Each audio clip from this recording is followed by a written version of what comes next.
Hello and welcome to the lecture of Foundation Course in English 2. Today we are going to do Block 3, Unit 15, which is about narrative composition. It's a part 2. We have already done narrative composition part 1 previously. We studied about different compositions also. Now in this session we are going to study few samples of writing along with few techniques of writing, that is style of writing, which includes simplicity, direct conversational style, individuality and concreteness. So we are going to study about these. A sample of recording, you can choose a piece that you feel is well written. अगर आप किसी भी particular sample of writing की बात करते हैं और अपने आप को आप चाहते हैं कि आप प्रिपेयर कर सकें for writing a good writing sample, उसके लिए आपको थोड़ी सी मेहनत करनी पड़ेगी. और सैम्पल ऑफ राइटिंग की जहाँ तक बात है, quality, writing style, topic, method analysis, इन सब की बात करते हैं कि एग्जैक्टली किस किस चीज़ पे आपको ध्यान देना चाहिए और कौन सी सी टिप्स हैं जो आपको ध्यान रखनी चाहिए so that you can work upon them. Quality की बात करते हैं तो क्वालिटी के लिए choose a piece that you feel is well written, proof read your selection, checking for spelling, typographical और ग्रामर एरर्स. तो क्वालिटी अगर आपने चेक करनी हो किसी की, कोई भी आपको जो अच्छा लगता है पीस ऑफ राइटिंग, उसे आप चूज कर लीजिए जो वेल रिटन हो. And then you have to proof read your selection. आपको देखना होगा कि एग्जैक्टली आपने जो चूज किया है उसे, उस सिलेक्शन को आपको प्रूफ रीड करना होगा. उसमें आपको स्पेलिंग्स चेक करने होंगे, टिपोग्राफिकल और ग्रामर एरर्स आपको चेक करने होंगे for your good piece of writing. उसकी क्वालिटी चेक करने के लिए राइटिंग स्टाइल की जहां तक बात करते हैं तो उसमें आपको you have to choose a piece that is reflective of the style of writing the employer or the person the writer is seeking and reflects the elements of good business writing. तो आपको choose करना होगा एक piece जो कि reflective है style of writing को लेकर, यानी कि आपको उसमें चेक करना है कि एग्जैक्टली इसमें जो ऑथर है या राइटर जो है वो क्या कहना चाहते हैं, उनका स्टाइल क्या है. स्टाइल के बारे में हम और भी अच्छे से पढ़ेंगे नेक्स्ट स्लाइड. यहाँ पर हम जानेंगे एग्जैक्टली स्टाइल होता क्या है और उसमें क्या क्या चीजें इंक्लूड करते हैं. बट आप जो भी पीस ऑफ राइटिंग चूज कर रहे हैं उसमें आपको चेक करना होगा कि स्टाइल ऑफ राइटिंग है कैसा, और गुड बिजनेस राइटिंग हो या कोई भी राइटिंग हो, वहां पर आपके पास एलिमेंट्स जरूर होने चाहिए. क्योंकि आप एक राइटिंग सैंपल, किसे आप अच्छा कह सकते हैं, किसे आप बुरा कह सकते हैं, कंटेंट में भी हो सकता है दोनों का सेम हो, लेकिन प्रेजेंटेशन बहुत मैटर करती है. प्रेजेंटेशन स्टाइल बहुत मैटर करता है कि आपने उसमें क्या स्टाइल इन्वॉल्व किया. क्योंकि कंटेंट जो स्टोरी है हो सकता है दोनों में सेम हो, लेकिन एक ने प्रेजेंट किया उसको बहुत beautiful words and grammar and everything employed in that with all the techniques, वहीं एक ने उसको बहुत सिंपल तरीके से और बिना कुछ सोचे समझे, बिना उसमें कुछ लॉजिकल रिलेशनशिप क्रिएट किए हुए बस उसे लिख दिया है whatever is the content. हर एक का इंडिविजुअलिटी एक होती है और उसके अकॉर्डिंगली ही उसका एक प्रेजेंटेशन स्टाइल होता है विच डिफर्स फ्रॉम एवरीबडी. हर एक से उसका स्टाइल डिफरेंट रहेगा, हर एक का अपना एक इंडिविजुअल स्टाइल रहेगा. Based in reality in concrete terminology, और रियलिटी पे बेस्ड होना चाहिए. कंक्रीट टर्मिनोलॉजी आपकी परफेक्ट होनी चाहिए उसमें. Concise and conveying meaning in as few words as possible, और जितना हो सके उसे बहुत ज्यादा लंबा करके बताने की कोशिश न करिए. कई बार वो बहुत ज्यादा मोनोटोनस, टिडियस हो जाता है, तो आप उसे कंसाइज बनाइए. Conveying meaning in as few words as possible, क्योंकि जितने कम से कम वर्ड्स में आप उसे एक्सप्लेन करने की कोशिश करेंगे वो ज्यादा बेटर रहेगा आपके लिए. And does not require the reader to have any special knowledge of your topic. So this is all about the writing style that you have to check in that sample of writing to check out the tips for preparing your writing sample. आपको ये कुछ चीजों का जरूर ध्यान रखना चाहिए. और जहां तक बात करते हैं टॉपिक या मेथड एनालिसिस की, if one writes something which relates directly to the internship or job, choose that piece for the sample. तो अगर एक इंसान उसे लिखता है तो आप डायरेक्टली उसे किस चीज के लिए लिख रहे हैं, इंटर्नशिप के लिए या किसी को परसुएट करने के लिए या जॉब के लिए, अगर आप पर्टिकुलरली उसी के लिए लिखना चाहते हैं तो वही तरीके का सैंपल यूज करिए. क्योंकि आपको उससे काफी मदद मिलेगी उस स्टाइल को जानने में, उस क्वालिटी को जानने में जो उस पर्टिकुलर पीस ऑफ राइटिंग में है.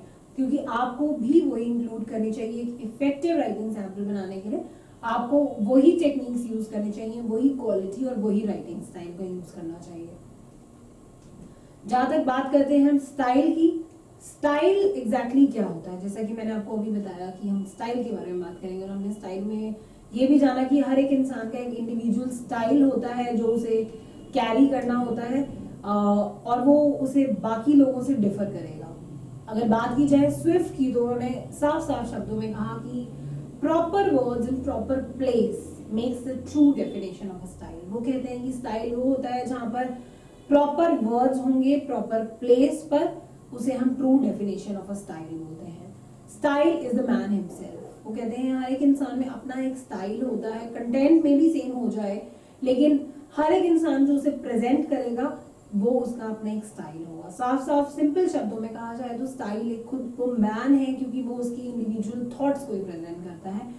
Style is a dress of thought. मैंने जैसा आपको कहा कि कंटेंट में भी सेम हो, चेस्टरफील्ड भी ऐसा ही कहते हैं कि कंटेंट सेम होने के बाद भी जो उसके ऊपर आप एक फैंसी स्टाइल लगाते हैं, सिंपल स्टाइल लगाते हैं, कौन सा स्टाइल लगाते हैं, वो आपके थॉट का ड्रेस है, यानी आप सोचते किस तरीके से हैं वो उसका ड्रेस है। Style is the morality of mind. आपके माइंड की इंटेग्रिटी को बताता है स्टाइल, कि आपका माइंड में क्या मोरालिटी चल रही है, क्या इंटेग्रिटी है, which unifies all the integrity of your mind. So style वो सब चीजें बताएगा। जहां पर बात करते हैं चेस्टरफील्ड की, तो स्टाइल वो कहते हैं कि ड्रेस है वो थॉट का। जैसा कि मैंने आपको बताया कि एक कंटेंट सेम होने के बाद भी सबका अलग होगा, तो वहीं से हमें पता चलता है कि वो उस इंसान का थॉट प्रोसेस क्या है, उसे किस स्टाइल में प्रेजेंट कर रहा है, वही उसका ड्रेस है और वही उसको प्रेजेंट करने का स्टाइल है। So style you can say is the dress of your thought.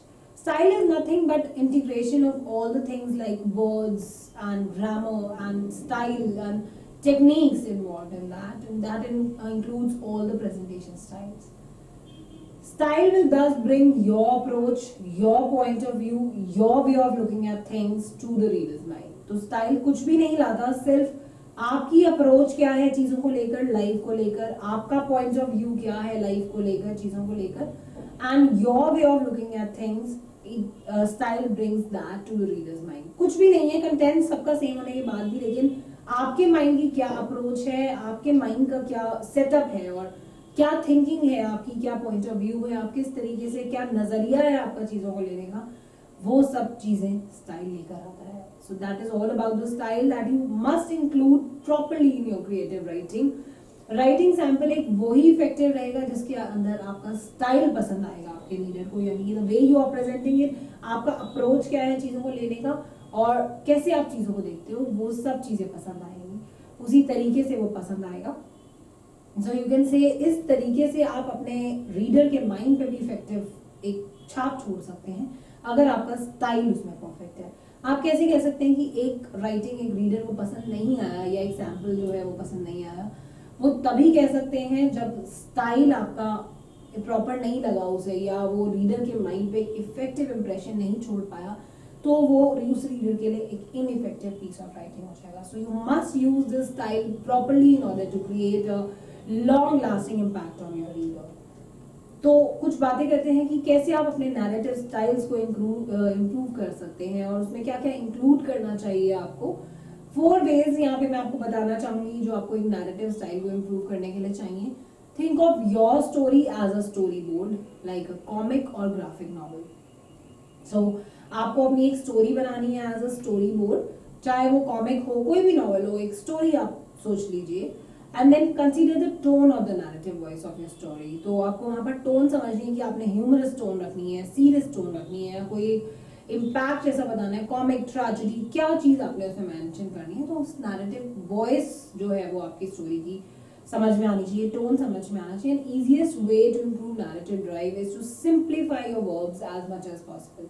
जितना हो सकता है उसमें वर्ब्स को बहुत सिंप्लीफाई करके यूज करिए, क्योंकि जितनी टफ वर्ब्स आप यूज करेंगे उतना ज्यादा उसे समझने में परेशानी रहेगी। तो एक इजीएस्ट वे यही है कि आप उसमें नैरेटिव ड्राइव जो है वो इस तरीके से इस्तेमाल करिए कि वो उसमें वर्ब्स इतनी सिंपल और क्लियर हों, इतनी सिंप्लीफाई कर दीजिए जितना आप कर सकते हैं, जितना पॉसिबल हो सके, ताकि वो एक लॉन्ग लास्टिंग इम्पैक्ट जो आपके रीडर्स पर छोड़ सके। और लास्ट में एडिटिंग करना बिल्कुल मत भूलिए, क्योंकि एडिटिंग के टाइम पे आपको कई चीजें ऐसी नजर आ जाती हैं जो आपको लगता है कि ये यूजलेस है या ये नहीं इंक्लूड करनी चाहिए, इसका कोई फायदा नहीं दिखता।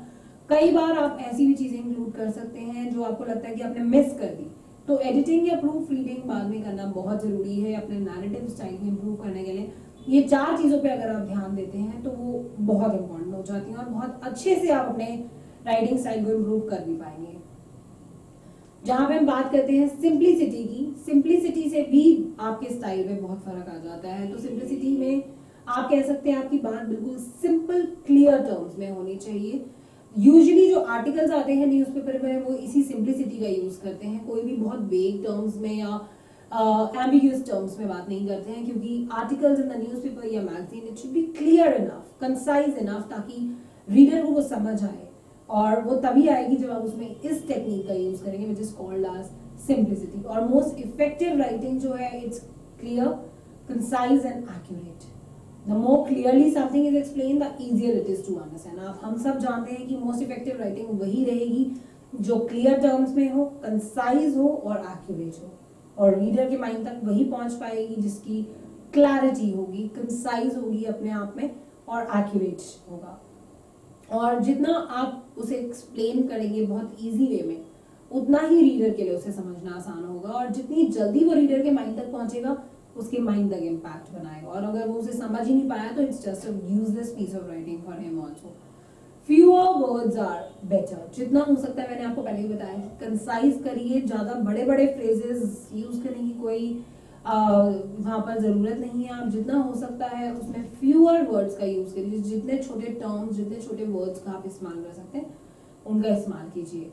Use definite specific concrete language, avoid general वेग और एब्स्ट्रैक्ट लैंग्वेज। जितना हो सकता है उसमें डेफिनेट वर्ड्स का यूज करिए, स्पेसिफिक कंक्रीट लैंग्वेज का, और अवॉइड करिए जनरल वेग या एब्स्ट्रैक्ट लैंग्वेज को। And use active voice unless the passive voice is better. जहां तक हो सकता है उसमें एक्टिव वॉइस का इन्वॉल्व करिए, लेकिन कई जगह ऐसा केस आ जाता है जहां पे आपको सब्जेक्ट को हिडन रखना होता है या वो लेस इंपॉर्टेंट होता है, तो वहां पर कई बहुत फ्यूअर प्लेसेस पे या रेयर प्लेसेस पे आप पैसिव वॉइस का यूज कर सकते हैं, बट जहां तक हो सकता है एक्टिव वॉइस का ही यूज करिए। So use these specific techniques for simplicity and you will make your special style and you'll create that impression on your reader that will create a long lasting impact on them. So do remember to all involve all these things in your writing. Simplicity एक बहुत important tool रहता है, क्योंकि सब तरीके के articles जो magazine और न्यूज़पेपर में होते हैं वो भी इसी स्टाइल को अपनाते हैं। एक स्टाइल और जो डायरेक्ट कॉन्वर्सेशन स्टाइल के नाम से जाना जाता है, इस स्टाइल में एग्जैक्टली आप अपनी खुद की फीलिंग्स को रीडर तक डायरेक्टली पहुंचाएंगे। आप अपना point of view directly explain करेंगे और ट्राई करेंगे कि वो रीडर के माइंड तक पहुंचा सके। ये बहुत अनकॉमन है, बहुत रेयर होता है, क्योंकि इसमें काउंटर पॉइंट्स भी आ जाते हैं। कई बार वो अपना पॉइंट आप रख रहे हैं तो उस पर काउंटर पॉइंट कर देते हैं कई बार स्पीकर या सामने वाला जो रीडर है आपका, तो इसीलिए काफी रेयर यूज होता है। बट इस कॉन्वर्सेशनल स्टाइल में राइटर जो है वो डायरेक्टली बात कर रहा है रीडर से विद फर्स्ट पर्सन प्रोनाउन आई, और वहां पर वो उसे अपना पॉइंट ऑफ व्यू सिखाने की या बताने की कोशिश करेगा। एग्जाम्पल के तौर पर आप देख सकते हैं कि यहाँ पर मैंने अपने एक एग्जाम्पल दिया है, आई वेंट टू डिज्नीलैंड। यहाँ पर अपने ही थिंकिंग को वो बता रहे हैं कि I think this and I went to Disneyland, we went from the desert, I had fun on vacation at Disneyland, I see lot of rides, I went on the Matterhorn, I went on Ferris wheel, I went on a merry go round, I went on a pool and I went to my house. तो वहां पर आपने अपना एक नजरिया बताया कि वहां पे बहुत मजा आया, और फन का तरीका जो है डिज्नीलैंड जाके बहुत ज्यादा हो जाता है, बहुत एक स्पेशल तरीका है अपने फन को मनाने का अपनी वेकेशंस में। तो यहाँ आपने अपना एक तरीका बताया फन को एक्सप्रेस करने का, या कैसे आप अपने वेकेशंस को बेस्ट तरीके से मना सकते हैं। आपने डायरेक्टली बात करी अपने लीडर से और अपना पॉइंट ऑफ व्यू समझाया कि एग्जैक्टली आपको वेकेशन पे कहाँ फन करना अच्छा लगता है। इसमें कई बार काउंटर पॉइंट्स भी हो सकते हैं, क्योंकि सामने वाला मे भी कह सकता है कि ऐसे फन नहीं करा जा सकता, या इससे भी बेटर कई और तरीके हैं अपने वेकेशंस को स्पेंड करने के, और इनसे भी बेटर कई तरीके हैं अपने फन को आप एक्सप्रेस करने के और मनाने के, जिसे आप बोल सकते हैं सेलिब्रेशंस करने के। सो यहाँ पर कई बार काउंटर पॉइंट भी हो जाता है, इसलिए ये बहुत रेयर टेक्निक रहती है। जहां पर हम बात करते हैं गाइडलाइंस की, कुछ गाइडलाइंस मैं इस टॉपिक पे देना चाहूंगी आपको कि always start by using simple sentence. अगर आप स्टार्टिंग ही कोई ऐसे सेंटेंस से कर रहे हैं जो रीडर के माइंड तक पहुंच नहीं पाया, तो बहुत मुश्किल है कि वहां पर आप आगे अपना एक इम्पैक्ट क्रिएट कर सकें। अगर पहली लाइन या कुछ सेंटेंसेस रीडर के माइंड तक पहुंचते हैं तो वो आगे पढ़ने के इंटरेस्टेड रहेंगे, नहीं तो बहुत मुश्किल है कि वो आगे उसे पढ़ पाए। Try to avoid compound sentences, choose with embedded conjunctions when possible. और जितना हो सकता है कि कंपाउंड सेंटेंसेस को अवॉइड करिए, और उसमें जितनी हो सकती हैं कि जब जब आप उसमें पॉसिबल हो सके कि एम्बेडेड कंजंक्शंस के साथ जो आप कंपाउंड सेंटेंसेस यूज करते हैं उनका अवॉइड कर सके। जहां जहां पॉसिबल है कम से कम वहां तो आप कर सकते हैं। एंड कॉम्प्लेक्स सेंटेंसेस जो है उनका यूज करते हैं, those which are both independent clause and at least one subordinate clause. Try to have only one subordinate clause. ज्यादा कॉम्प्लेक्स सेंटेंसेस यूज करेंगे जिसमें कई सारे सबऑर्डिनेट क्लॉज हैं, तो क्लॉजेस की वजह से फिर वही बात हो जाएगी कि सिंपल नहीं रहेगा सेंटेंस, उसे बहुत कॉम्प्लेक्स होने की वजह से शायद जो मैसेज है, जो इन्फॉर्मेशन है, वो ओवरलोड हो जाएगी और रीडर के माइंड तक नहीं पहुंचेगी। So again it's a thing कि अगर आप कॉम्प्लेक्स सेंटेंस यूज कर रहे हैं तो कोशिश करिए कि एक इंडिपेंडेंट क्लॉज के साथ एक ही सबऑर्डिनेट क्लॉज का यूज करिए। And try not to use compound complex sentences with multiple independent and dependent clauses.